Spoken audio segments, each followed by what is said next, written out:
Magandang araw. Ako nga pala si Philip, 21 anyos. Panganay ako sa 4 na magkakapatid at hindi ko ikinakahiyang anak ako ng isang hardinero, habang labandera naman ang nanay ko. Gustuhin ko mang makatapos ng kolehiyo ay hanggang high school lamang ang natapos ko.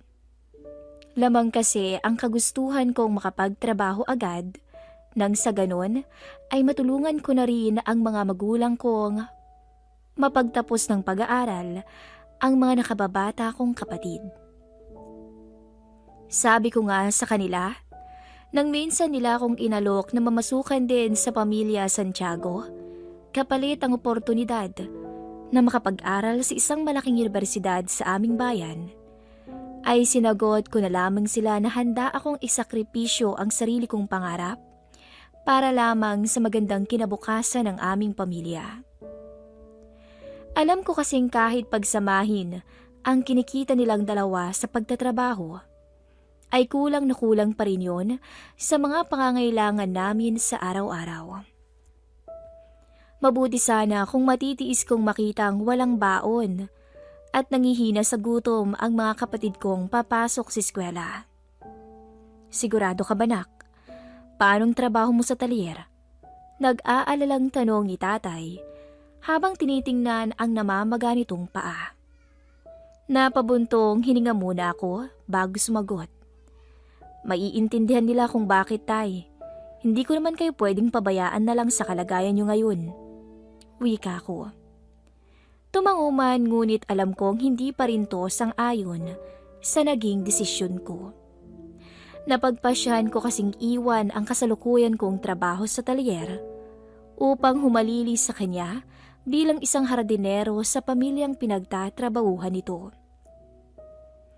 Hindi lang kasi ito ang unang beses na tumaas ng sobra ang uric acid ni tatay, kaya naman halos hindi siya makatayo habang minuminutong tumadaing sa sobrang sakit ng kanyang paa.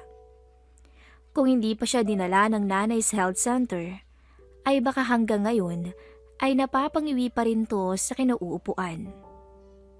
Philip, tama ba ako? Nakangiting tanong sa akin ng magandang babaeng nasa aking harapan. Matagal na ring nagtatrabaho ang mamagulang ko sa kanila, pero masasabi kong ito ang una naming pagkikita ni Mrs. Santiago. Sa tuwing nagagawi kasi kami ng mga kapatid ko, ay dumediretso lamang kami sa likuran para puntahan ang aking nanay. Pagkatapos ay uuwi rin kami kaagad sa takot na baka mapagalitan kami ng mayordoma. Kaya naman pala inutusan ako noon na dapat ay maging presentable akong tingnan sa harapan ng mga Santiago. Dahil masasabi kong medyo may kaartihan pala to kung pagmamasdan. Maliban sa makapal na make-up, ay tad-tad din ito ng suot na alahas sa buong katawan. Ngunit sa kabila ng luho na maaaninag dito, ay inaamin kong nakakabighani rin naman ang ganda ng magiging amo kong babae. Sa unang tingin nga, ay aakalain mong dalaga pa to at walang 3 anak dahil sa ganda ng korte ng kanyang katawan. Katamtaman lamang ang height nito, habang morena naman ang kanyang kutis. Madam Emmy ang madalas na itawag sa kanya ng mga tao.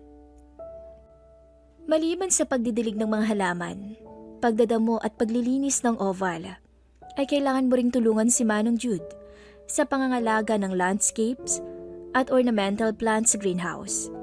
Siguro naman nabanggit ang tatay mo kung gaano kahalaga ang mga tanim na yon sa Sir Fidel nyo. Malugod akong sumagot ng oo, habang inaalala ang mga sinabi sa akin ng mga magulang ko. Sa edad na 58, ay masyado na raw maingat sa mga kinakain ng amo naming lalaki.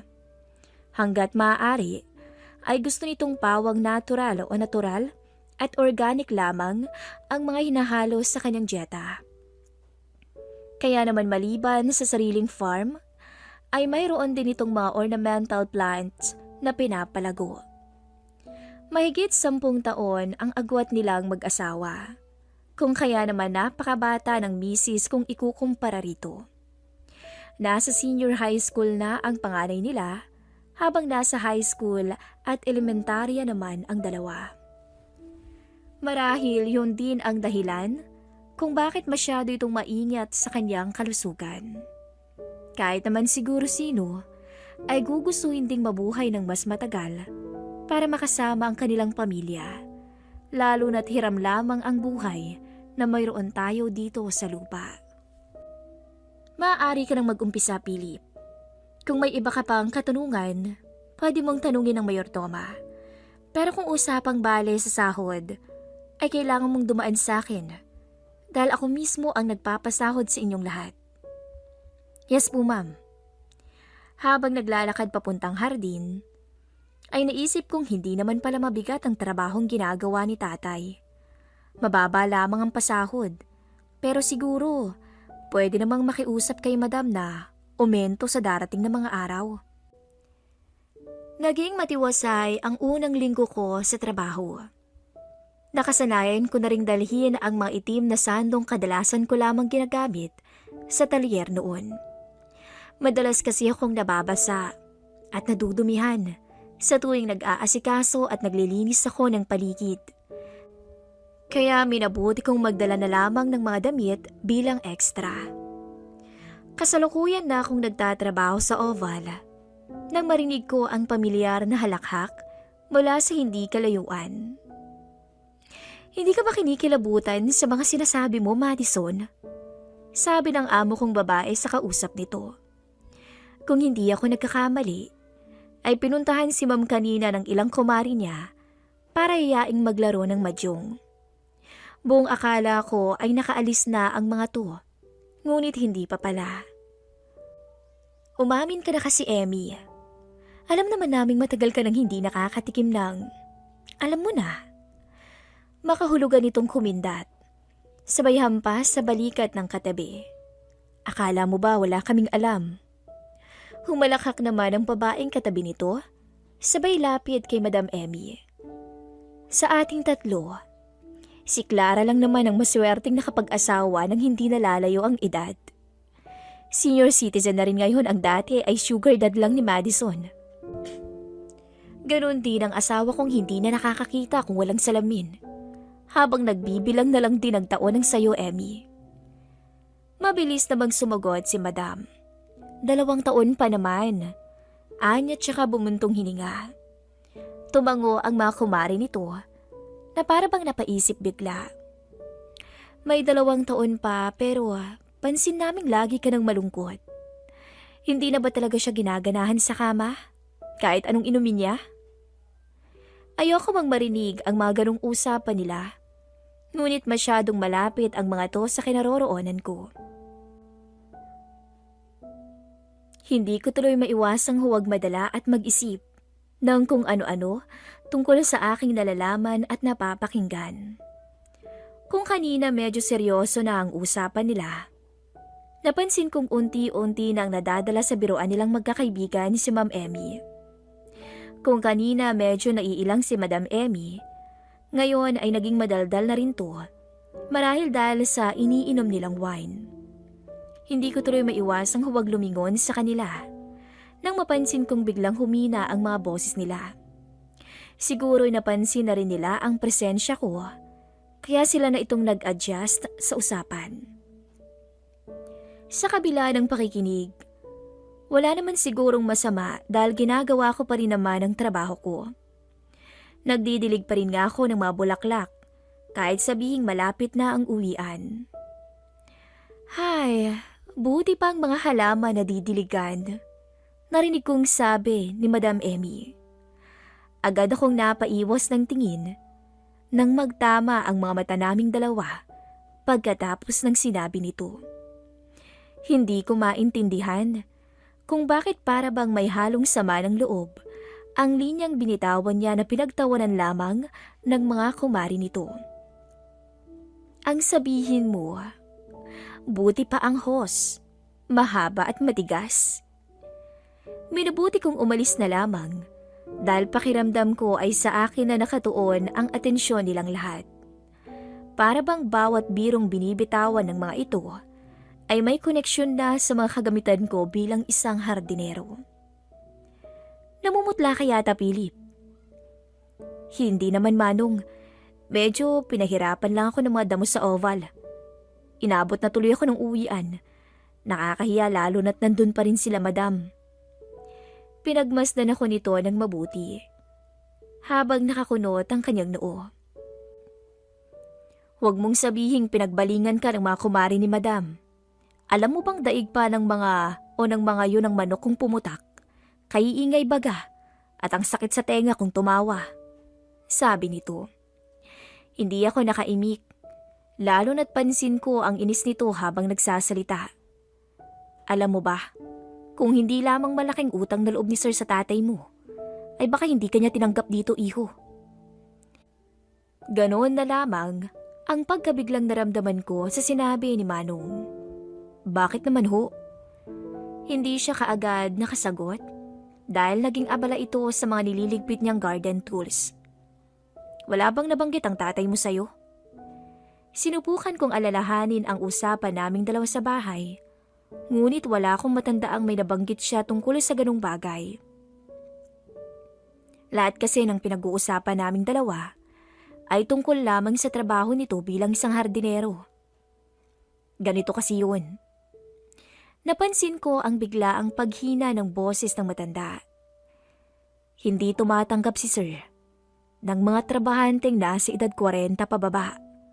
Kahit pa may asawa, lalong-lalo na yung mga binatang tulad mo.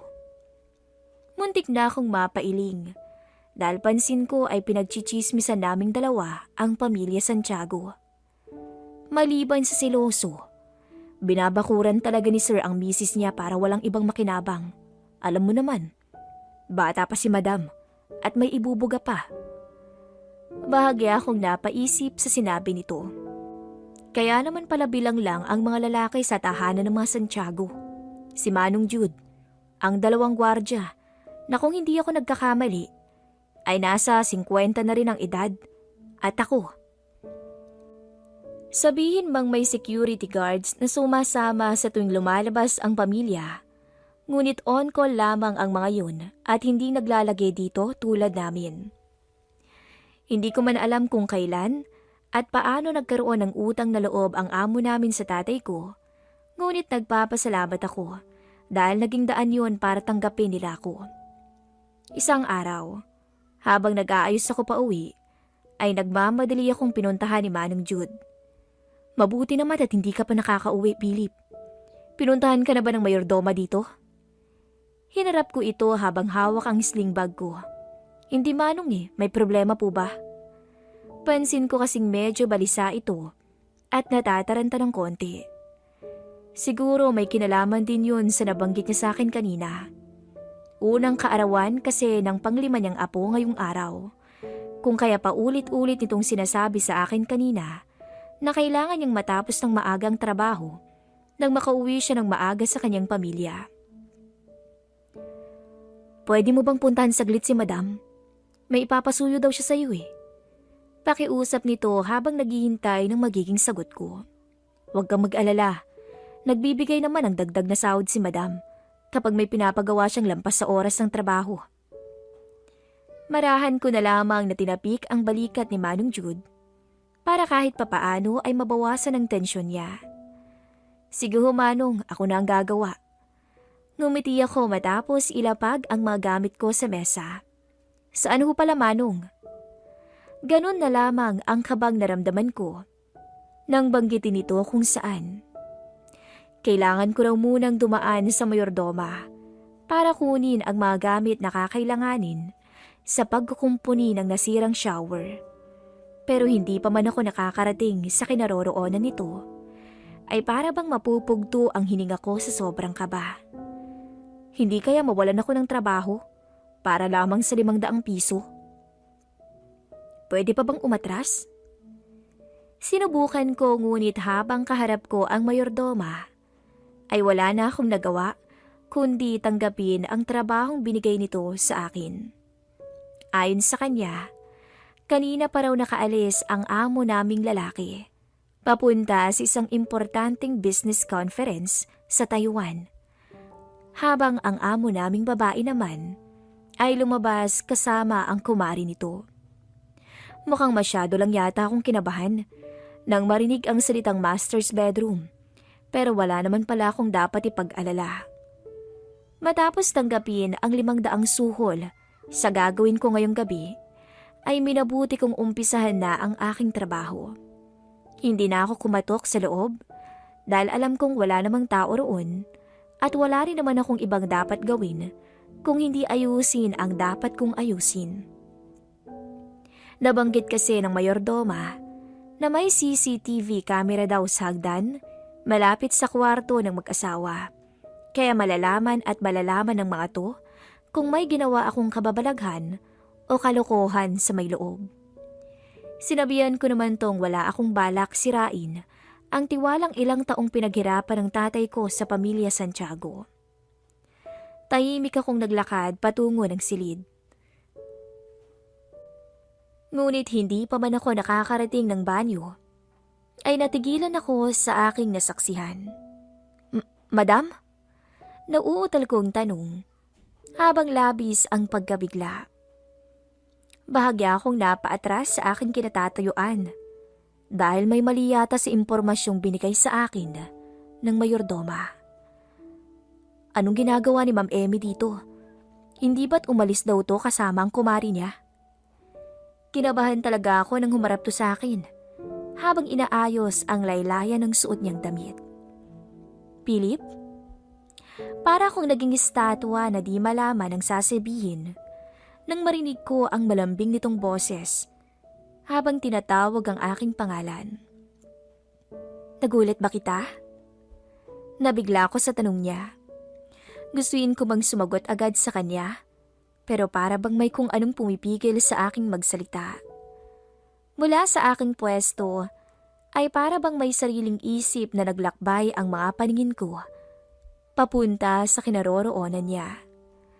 Simple lamang ang suot niyang puting pantulog, pero masyado yung manipis, dahilan para malaya kong maaninag ang lahat ng tinatago niya. Para akong sinusunog ng buhay ng mga oras na yun. Hindi ako makapaniwala na mapagmamasdan ko siya sa ganoong itsura. Hulmado ang lahat sa kanyang katawan. Ayoko mang pagmasdan siya ng matagal, ngunit para ba akong napako o para bang napako ang paningin ko sa kanya.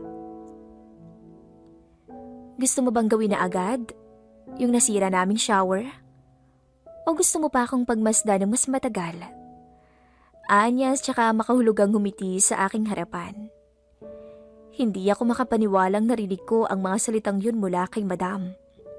At mas tumindi pa nga yun nang humakbang ito papalapit sa akin. Nakakahiyamang mag-request, Philip, pero mula sa mukha ko, bumaba ang paningin nito sa aking katawan. Hanggang sa mapansin ko na lang ang mapangahas na haplos sa aking braso. Madam, pag-iwas ko sa aking sarili, pero hindi niya ako hinayaan. Lalo nang napahaplos to pailalim sa aking t-shirt. Pwede mo bang ipakita sa akin ngayong gabi, Philip? Kung gaano ka kahusay dumilig. Maigpit kong naipikit ang aking mga mata, tsaka sinubukang gisingin ang aking sarili. Baka kasi nakaidlip lamang ako, dala ng pagod, at kung saan-saan na napunta ang panaginip. Sa mga nais po ng susunod na kabanata ng ating kwento, ay pwede kayong mag-comment sa ating kwento. Hanggang dito na lamang muna po, at paalam.